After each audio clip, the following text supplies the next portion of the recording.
Mission 2028 Jajmau में स्नातक LC. Voter जागरूकता अभियान संपन्न। साजिद सर की जीत के लिए बनी रणनीति। साफ छवि और ईमानदार प्रत्याशी को जिम्मेदारी सौंपने पर हुआ मंथन। सामाजिक न्याय और क्षेत्र के विकास के लिए एकजुट हुए बुद्धिजीवी और मतदाता। कानपुर आगाज मिशन 2028 के अंतर्गत रविवार को जाजमऊ स्थित ग्रीन गार्डन मैरिज लॉन में एक महत्वपूर्ण स्नातक एल.सी. वोटर जागरूकता अभियान और विचार गोष्ठी का सफल आयोजन किया गया। इस कार्यक्रम में आगामी वर्ष 2028 में होने वाले स्नातक विधान परिषद चुनाव को लेकर विस्तृत चर्चा की गई और क्षेत्र के प्रबुद्ध नागरिकों, युवाओं व स्नातकों को मतदान के प्रति जागरूक करने का संकल्प लिया गया। गोष्ठी के दौरान मुख्य रूप से आगामी चुनाव में साजिद सर को ऐतिहासिक जीत दिलाने के लिए चुनावी रणनीति पर गंभीर विचार विमर्श हुआ। बैठक में उपस्थित वक्ताओं ने एक सुर में कहा कि वर्तमान राजनीतिक और सामाजिक परिदृश्य को देखते हुए विधान परिषद जैसे गरिमामयी और जिम्मेदार सदन में साजिद सर जैसे शिक्षित, कर्मठ और साफ छवि वाले व्यक्ति का पहुंचना बेहद जरूरी है। इसके लिए अभी से ही जमीनी स्तर पर वोटर लिस्ट में नाम बढ़वाने और मतदाताओं से संपर्क साधने की रणनीति पर काम शुरू करने का आह्वान किया गया। कार्यक्रम को संबोधित करते हुए विभिन्न वक्ताओं ने कहा कि आज के समय में राजनीति में ईमानदारी और सामाजिक निष्ठा की सख्त जरूरत है। साजिद सर की समाज के प्रति सेवा भावना और निष्पक्ष कार्यशैली जग जाहिर है। जनता के बीच उनकी जो बेदाग और बेहद लोकप्रिय छवि है, उसे देखते हुए स्नातकों का प्रतिनिधित्व करने के लिए वह सबसे उपयुक्त और मजबूत प्रत्याशी हैं। सदन में उनके निर्वाचन से न केवल शिक्षित वर्ग की आवाज बुलंद होगी, बल्कि दबे कुचले और वंचित समाज के लिए सामाजिक न्याय की लड़ाई को भी बल मिलेगा। जागरूकता अभियान के समापन पर कार्यक्रम के आयोजकों ने सभी उपस्थित स्नातकों से अपील की वे न सिर्फ स्वयं अपना वोट बनवाएं, बल्कि अपने आसपास के सभी शिक्षित युवाओं को भी वोटर बनने के लिए प्रेरित करें। बैठक में ये तय किया गया कि आगाज मिशन 2028 के तहत आने वाले दिनों में कानपुर और आसपास के क्षेत्रों में ऐसे कई और जागरूकता शिविर आयोजित किए जाएंगे, ताकि कोई भी योग्य मतदाता अपने अधिकार से वंचित न रह जाए। इस अवसर पर क्षेत्र के सम्मानित नागरिक, भारी संख्या में स्नातक, युवा, शिक्षाविद और साजिद सर के समर्थक व गणमान्य लोग मौजूद रहे। और साजिद सर समाज सेवी हूँ, शिक्षाविद हूँ। शिक्षा जगत में मेरा एक मकाम है पूरे कानपुर के अंदर, ना ही कि पूरी दुनिया के अंदर।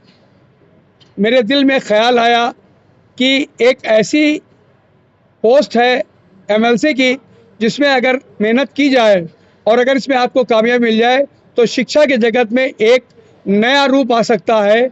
और शिक्षा के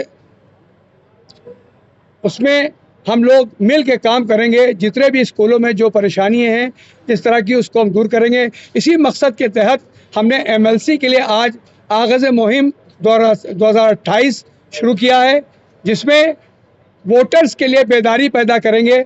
आज हमारे जो ग्रेजुएट्स बच्चे हैं उनको ये नहीं मालूम है कि हमारा एक कीमती वोट भी आ सकता है जिससे हम अपना एमएलसी चुन सकते हैं।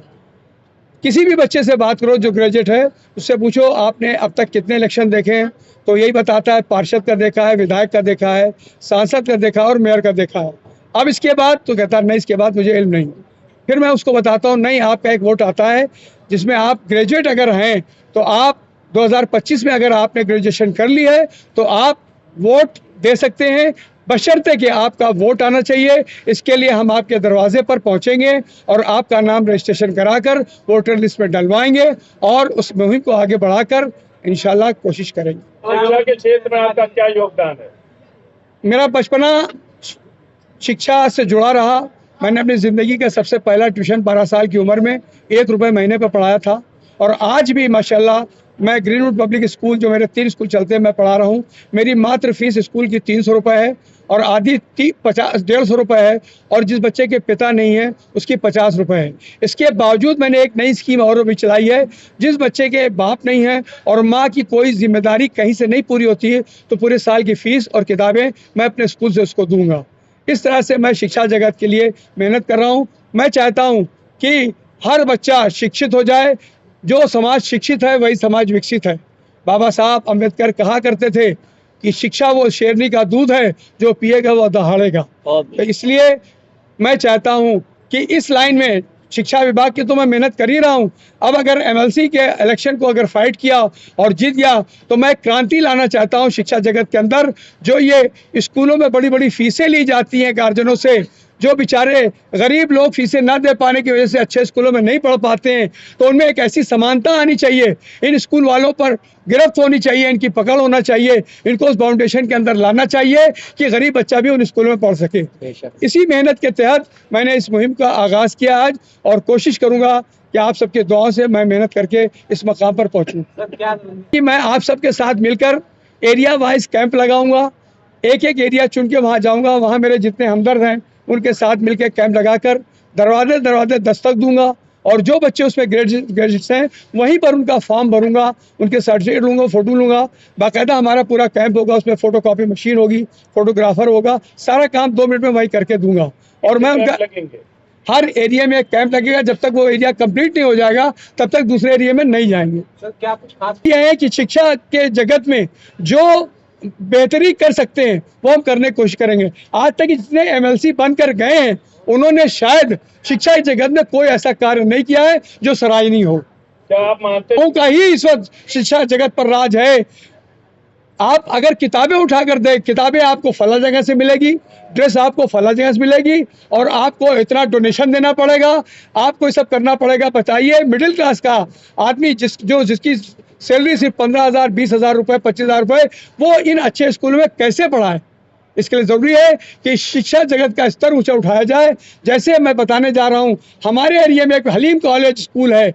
हलीम साहब ने इतनी बड़ी जगह दी थी कि उसमें primary school, inter college, degree college सब था, लेकिन आज जाके देखिए वो हलीम कॉलेज जो है होटल बन गया है। वहाँ 3 बड़ी बड़ी बाउंड्रियों में जगहों पर 3 टेंट लगे हुए हैं, 3 जगह शादियाँ होती हैं।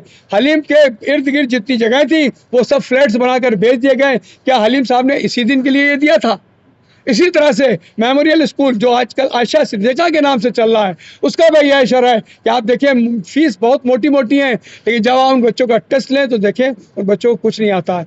इसी तरह से हमारा एक मोहम्मदिया अस्पताल है, जहाँ पर जिस तरह से उसको डोनेट किया गया था, आज वहाँ गरीबों का इलाज ठीक तरह से नहीं हो रहा है, वहाँ भी माफियाओं का उस पर कब्जा है। मैं बस ये चाहूँगा कि हम जैसे लोग और दीवाने खड़े हों, ताकि एक नई क्रांति पैदा हो। हम सब मिलकर समाज में एक ऐसा कार्य करें जिससे हमारे निर्दल लोगों को, जो गरीब हैं, बेसहारा हैं, पीड़ित हैं, उनको न्याय भी मिल सके और उनके बच्चों को अच्छी शिक्षा मिल सके।